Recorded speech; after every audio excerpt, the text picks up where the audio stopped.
भारत का संविधान विश्व का सबसे बड़ा लिखित संविधान, जहां एक तरफ पाकिस्तान और नेपाल जैसे देशों के संविधान कई बार बदल चुके हैं, वही हमारा भारतीय संविधान आजादी के बाद से निरंतर चला आ रहा है। दोस्तों, आपके दिमाग में क्वेश्चन जरूर आता होगा कि भाई हमारा संविधान निर्माण किसने किया, हमारे संविधान निर्माण की प्रक्रिया क्या थी, वो कौन लोग थे जिनका इनमें इस संविधान निर्माण में महत्वपूर्ण योगदान था।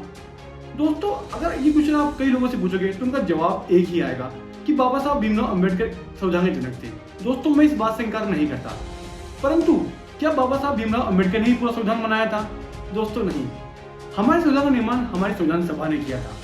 अभी संविधान सभा क्या है और क्या है डॉक्टर भीमराव अंबेडकर की संविधान निर्माण में भूमिका, तो हम समझते हैं इस वीडियो के माध्यम से। तो सर्वप्रथम हमारी संविधान सभा की मांग एम.एन. रॉय ने 1944 में करी। इसके बाद 1938 के अंदर पंडित जवाहरलाल नेहरू, जो कि उस जमाने में कांग्रेस के बहुत बड़े नेता हुआ करते थे, उन्हें सर्वप्रथम मांग की कि हमारी संविधान सभा का चुनाव वयस्क मत के आधार पर होगा और साथ ही वो किसी भी बाहरी हस्तक्षेप से मुक्त होगी। इसी का अनुसरण 1939 में कांग्रेस ने किया और अंततः 1940 के अंदर ब्रिटिश सरकार ने सैद्धांतिक रूप से इस मांग को मान लिया। इसी को हम अगस्त प्रस्ताव कहते हैं। इसके बाद 1942 के अंदर ब्रिटिश सरकार ने भारत देश के अंदर क्रिप्स मिशन भेजा, परंतु मुस्लिम लीग के कारण ये क्रिप्स मिशन असफल रहा। मुस्लिम लीग ने यहाँ पर मांग रखी कि भाई संविधान सभा को दो भागों में बांट दिया जाए, एक पाकिस्तान की और एक हिंदुस्तान की। इसी प्रकार ये क्रिप्स मिशन असफल रहा। इसके बाद मई 1946 के अंदर कैबिनेट मिशन आता है। हालांकि मुस्लिम लीग अपनी मांगों पर अड़ी रही, परंतु कैबिनेट मिशन ने भी इस मांग को ठुकरा दिया कि भाई संविधान सभा के टुकड़े किए जाए और एक पाकिस्तान के लिए और एक भारत के लिए बनाया जाए।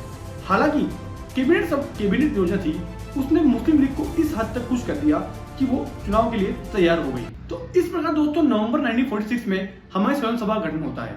इसके अंदर कुल 389 यानी कि 389 सदस्य थे, जिसमें से 296 ब्रिटिश प्रांतों को और बाकी बचे 93 हमारे देशी राज्य यानी जो राजा महाराजा हुआ करते थे उनको दिए गए। तो इसके अंदर चुनाव की प्रणाली दोस्तों अप्रत्यक्ष थी। इसमें सीटों का आवंटन उनकी जनसंख्या थी, जो ब्रिटिश प्रांत की और देशी राज्य थे उनकी जनसंख्या थी, उनके आधार पर किया गया।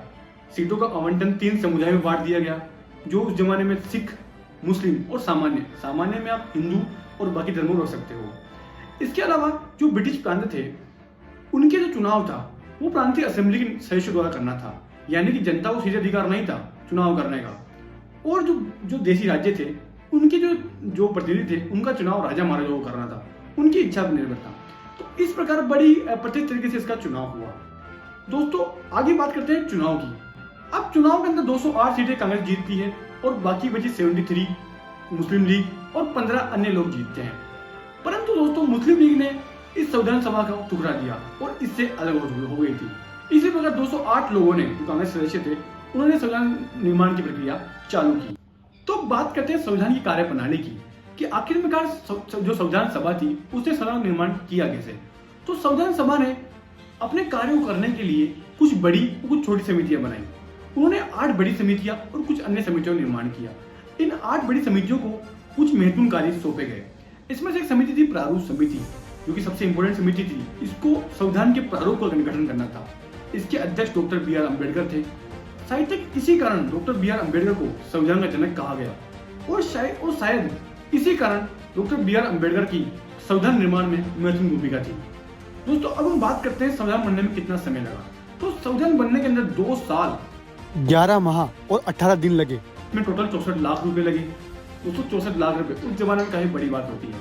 हमारे संविधान के निर्माता थे, उन्होंने काफी देशों की यात्रा करी, काफी देशों के संविधानों को पढ़ा उस जमाने के अंदर और फिर हमारे संविधान का निर्माण किया।